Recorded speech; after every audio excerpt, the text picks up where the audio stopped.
নমস্কার, কেমন আছেন আপনারা? আমি পৌলমী আবারও এলাম নতুন একটি ব্লগ নিয়ে। আশা করছি আপনারা সবাই ভালোই আছেন। তো কাল তো দীপাবলি, কালী পূজা। তো আজকে ভেবেছি সবাইকারই আইব্রো করছিলাম, তো নিজেরটাই আর করা হয়নি। সেই দুর্গাপূজায় করেছিলাম, তারপর থেকে আর করা হয়নি। দেখো বেশ ভালোই গ্রোথ হয়েছে। তো এখন আমি আইব্রোটা করে নেবো। তো কেমন করে কি করছি তোমাদের সাথে শেয়ার করবো। অনেকেই বলো যে তুমি নিজেই করো, তো কি করে করো সেগুলো জিজ্ঞেস করো। তো আজকে চলো দেখাই কি করে আমি নিজেই নিজের আইব্রোটা করি। প্রথমে নিয়ে নিচ্ছি একটা থ্রেডিং সুতো। তো এই সুতোটাকে কিছুটা মতো নিয়ে নেবো, কেটে নেবো আমার মাপ অনুযায়ী। তোমরা দেখতে থাকো। তো এতটা মতো নিয়ে কেটে নিলাম। আর সঙ্গে নিচ্ছি একটা এরকম, দেখো এই ব্রাশটা, আইব্রো ব্রাশ এটা। তো প্রথমে ভালো করে আইব্রোটা সেট করে নেব।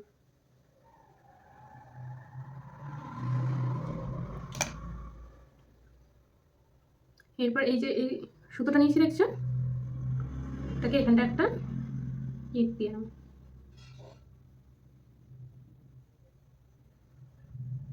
ঠিক আছে, আর একটা দিয়ে নিচ্ছি।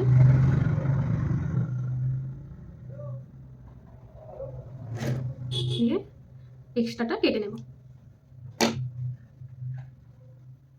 এই সুতোটাকে এরকমভাবে নিয়ে তারপরে একটু ধৈর্য সাপেক্ষ ব্যাপার, যদিও আমিও করে করে একটু অভ্যাস হয়ে গেছে। তো এরকম নিয়ে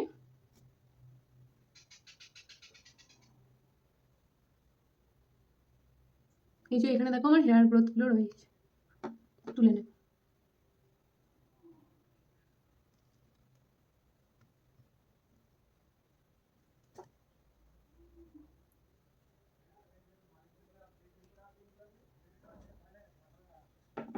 এখনো কিছু রয়েছে, আমি একটু মিররটা দেখে করছি।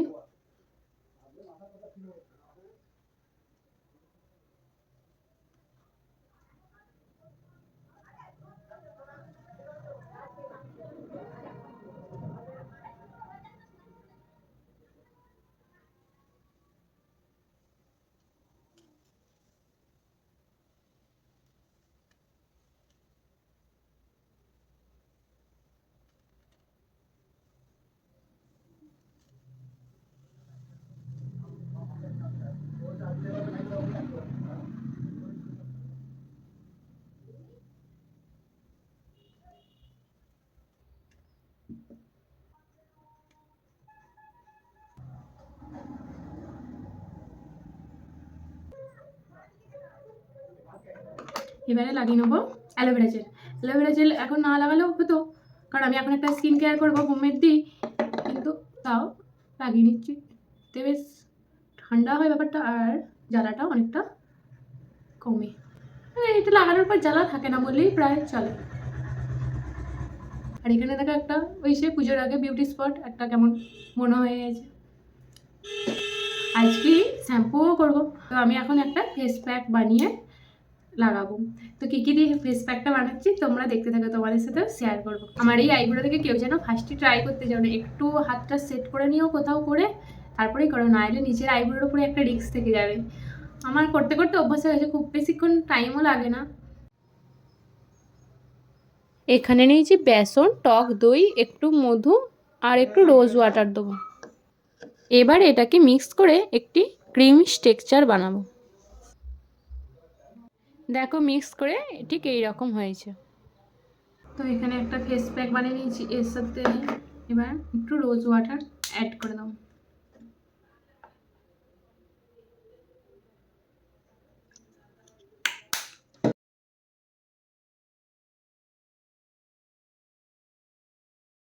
একদম ক্রিমি টেক্সচার বানাতে হবে একটা, দিয়ে অ্যাপ্লাই।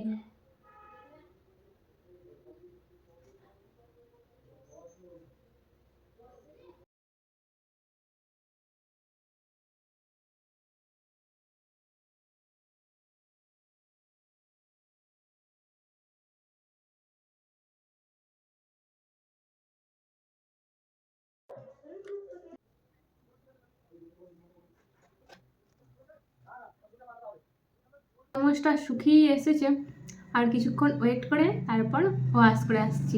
চলো তারপর দেখা হচ্ছে। ধুয়ে এলাম, এবার মুছে নিলাম। দেখো স্কিনটা অনেকটাই গ্লো হয়।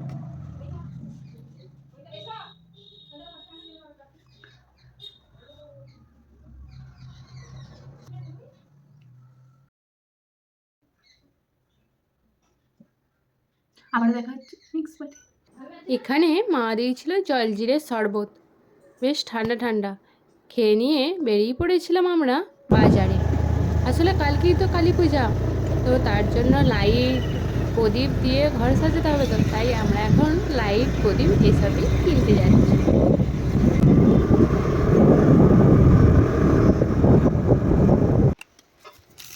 দেখো এই প্রদীপগুলো কিনে আনলাম। এই প্রদীপটা একটু বড় আর ওগুলো ছোট ছোট। মন্দিরে মন্দিরে এই প্রদীপগুলোই জ্বালাবো। বাজারে দোকানে চারিদিকে প্রদীপ টুনি লাইট এসব দেখি মনে হচ্ছে হ্যাঁ দীপাবলি এসে গেছে। এগুলো জ্বালাতে আর দেখতে কি ভালো লাগে, তাই না? আর নিয়েছি এই টুনি লাইটগুলো 2 বক্স। এখানে চাপিয়েছে কুমড়োর তরকারি, আমি ওই একটু নেড়ে দিচ্ছি।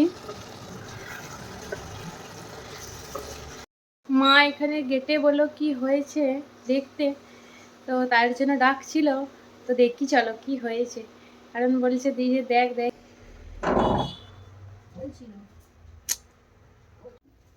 আরে এদিকে দেখো কত দুর্গা ছাতু ফুটেছে এখানে। ছাতু তো খুবই ভালো লাগে, তারপরে যদি হয় এই রকম দুর্গা ছাতু। আগের বছরও হয়েছিল এই দিকের গেটটা আমাদের। এই দেখো এইটা আবার অনেকটাই বড় পাড়া হয়েছে। চলো তুলে দেখাই তোমাদের। এই দেখো অনেকগুলোই হয়েছে বেশ। ছাতুর ঝাল খেতে ভালো লাগে। আজকে মা রান্না করবে। বিকালে বেরিয়ে পড়েছিলাম হাঁটতে। এখন আমরা এসেছি দিঘির পাড়ে। এই দিঘিটি আমাদের বাড়ি থেকে বেশি দূরই নয়, অনেকটা বড় একটা দিঘি। এই দিঘিটার নাম হচ্ছে ঘোড়ামারা দিঘি। দেখো বেশ চারিদিকটা দারুণ পরিবেশ একটা, আর ঠান্ডা হাওয়া দেয়, খুব ভালো লাগে।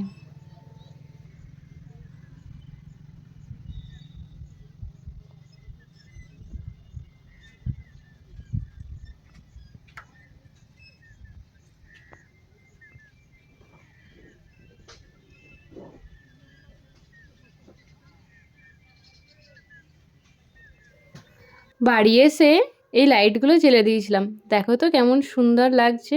ব্লগটি যদি ভালো লেগে থাকে আপনাদের, প্লিজ লাইক কমেন্ট শেয়ার করে পাশে থেকো। Thank you. এইভাবেই আজকে আমাদের দিনটি কাটলো। সবাই ভালো থেকো, সুস্থ থেকো। আবারও দেখা হবে পরের একটি নতুন ব্লগে। সকলকে জানাই দীপাবলির আগাম প্রীতি ও শুভেচ্ছা।